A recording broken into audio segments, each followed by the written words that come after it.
আসসালামু আলাইকুম, আমি মোহাম্মদ ইসরাফিল খান। আমরা চলে এসেছি ম্যাথ অ্যান্ড ট্রিক ফাংশনের পরবর্তী ক্লাসের জন্য। আমরা আজকে যে বিষয়গুলো নিয়ে আলোচনা করব, sign, square root pi, square root ABS factorial এবং আলোচনা করব ট্রান্সকেটস। প্রথমে আমরা দেখব সিগ এন। দেখুন, এটা স্পেসিফিক যে সূত্রটা আলোচনা করব সেটা হচ্ছে ঠিক এরকম একটা ভ্যালু আসবে। অ্যান্সারটা আসবে অবশ্যই 1, 0 অথবা -1। আমরা এখানে সূত্র প্রয়োগ করার পরে যখন কোনো রেজাল্ট আসবে পজিটিভ সেক্ষেত্রে হবে 1, যদি হয় নেগেটিভ সেক্ষেত্রে হবে -1, যদি সেটা 0 হয় তাহলে 0 হয়ে যাবে। দেখুন আমরা সেটা দেখব। আমরা প্রথমে সূত্রটা লিখব। সূত্রটা হচ্ছে আমরা জানি সমান সমান SIG, দেখুন চলে এসছে সিগেন, ক্লিক করলাম, এখানে নাম্বারটা দিলাম, ইন্টার প্রেস করলাম, দেখুন 1 এসছে। পরবর্তীটাও দেখবেন 1 এসছে, এখানে মাইনাস সেজন্য এটা মাইনাস এসছে, এখানে মাইনাস সেজন্য এটা মাইনাস এসছে। এগুলো পজিটিভ, সেগুলো পজিটিভ এসছে, এখানে 0 সেজন্য এটা 0 এসছে। এর পরবর্তীতে দেখুন আমরা আলোচনা করব square root pi. Square root pi বলতে আমরা এখানে একটা ভ্যালু নিব, যেই ভ্যালুটা পায়ের ভ্যালুর সাথে গুণন হয়ে রুট আকারে হবে। যেমন এখানে আমি যে সূত্রটা লিখেছি ঠিক এইভাবে গুণটা হবে। এখানে root over x into pi, আমরা পায়ের মান জানি সবাই 3.1416, আরও সামথিং কিছু আছে, আমরা এটাকেই নিয়ে থাকি। এখানে এক্স এর ভ্যালুটা আমরা নিয়েছি, সেক্ষেত্রে এই দুইটা গুণ করার পর রুট ওভার করলে যে রেজাল্টটা হবে সেটা আমরা দেখব। আমরা এখানে লিখবো সমান সমান SQRT, দেখেন স্কয়ার রুট পাই, ক্লিক করলাম, নাম্বার, এখানে নাম্বার হচ্ছে নাম্বার দিয়ে দিলাম, এন্টার প্রেস করলাম। ঠিক এখানে 1 এর সাথে যদি এটা গুণ করি এবং সেটাকে যদি রুট ওভার করি করলে যেটা হবে সেটা এখানে চলে এসছে। এবং পরবর্তীতে আমরা সবগুলো করে ফেললাম এক ক্লিকে, এটা এসছে। আমরা এখানে দেখুন এখন 6 জায়গায় যদি আমরা এখন 36 দিই তার একটা ভ্যালু চলে আসবে। দেখুন এইভাবে এটা চলে আসবে। আশা করি আপনারা বুঝতে পেরেছেন। পরবর্তীতে আমরা যে বিষয়টা আলোচনা করব শুধুমাত্র স্কোয়ার রুট। আমরা সবাই মোটামুটি পরিচিত এই শুধুমাত্র রুট ওভারের সাথে।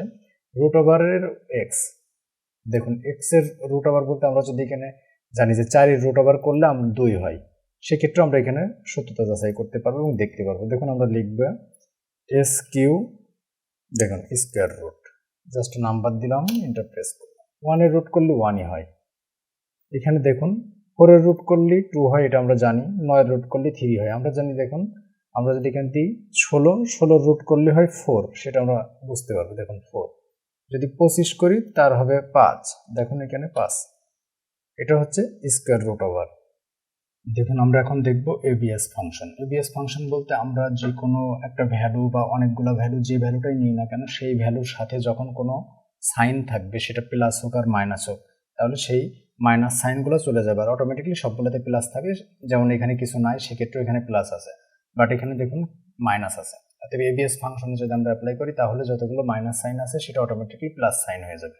দেখুন আমরা লিখবো সমান সমান এবিএস, চলে এসছে, ক্লিক করলাম একটা নাম্বারে, দেখুন এখানে -1 ছিল সেটা 1 হয়ে গেছে, সেক্ষেত্রে সবগুলাই চলে আসবে। এখানে -5 ছিল, +5 হয়ে গেছে। এখানে যদি এখন -10 দিয়ে দিই তবু এটা +10ই থাকবে,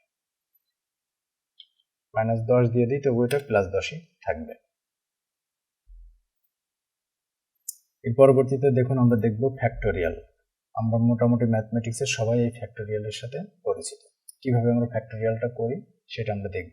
ফ্যাক্টোরিয়াল বলতে আমরা কি সেটা আগে বুঝি। এটা ফ্যাক্টোরিয়াল, যেমন 7 ফ্যাক্টোরিয়াল বলতে 7, 6, 5, 4, 3, 2 গুণ 1, এই সব কটাকে গুণ করলে যেটা হবে সেটা হচ্ছে এই ফ্যাক্টোরিয়ালের মান।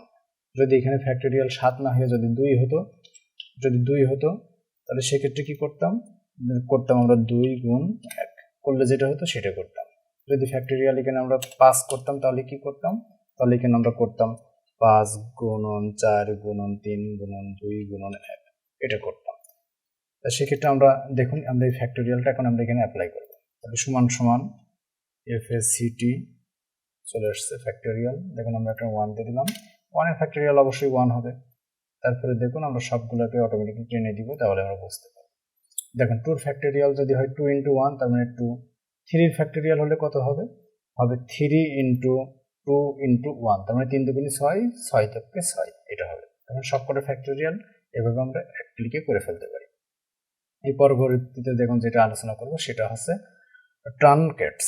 ট্রানকেটস বলতে এখানে আমরা যে ভ্যালুটা নিয়েছি বা আমরা যে ভ্যালুটা পাবো বা আমরা যে ভ্যালুটাকে এটা অ্যাপ্লাই করতে চাই সেখানে পয়েন্টের পরে যে ফ্র্যাকশনাল অংশটা থাকবে সেটা অটোমেটিক্যালি রিমুভ হয়ে যাবে। যেমন এখানে 1.8, তার মানে 0.8 এটা ফ্র্যাকশনাল, পয়েন্টের পরে যে ভ্যালুটা আছে এটা ফ্র্যাকশনাল ভ্যালু, সেই ভ্যালুটাকে আমরা এখান থেকে রিমুভ করে দিয়ে দেব। সেটা আমরা এই অপশন এই ট্রানকেটস এর মাধ্যমে রিমুভ করতে পারি। যেমন আমরা এখানে দেখুন, আমরা এখানে অ্যাপ্লাই করব সমান সমান TRU ট্রানকেটস নাম্বারটা দিয়ে দিলাম, এন্টার প্রেস করলাম। দেখুন এখানে সব ক্ষেত্রেই যেমন পয়েন্টের পরে যে ভ্যালুগুলো আসছে এই সব কটা ভ্যালু এখান থেকে অটোমেটিক্যালি চলে গেছে। এটাই হচ্ছে ট্রানকেটস এর কাজ, অর্থাৎ ফ্র্যাকশনাল পার্টটাকে রিমুভ করে দেওয়া। আমার ভিডিওটি যদি ভালো লেগে থাকে, আপনি যদি শিখতে পারেন, তাহলে অবশ্যই লাইক, কমেন্টস এবং শেয়ার করবেন এবং সাবস্ক্রাইব করবেন। ধন্যবাদ সবাইকে। আসসালামু আলাইকুম।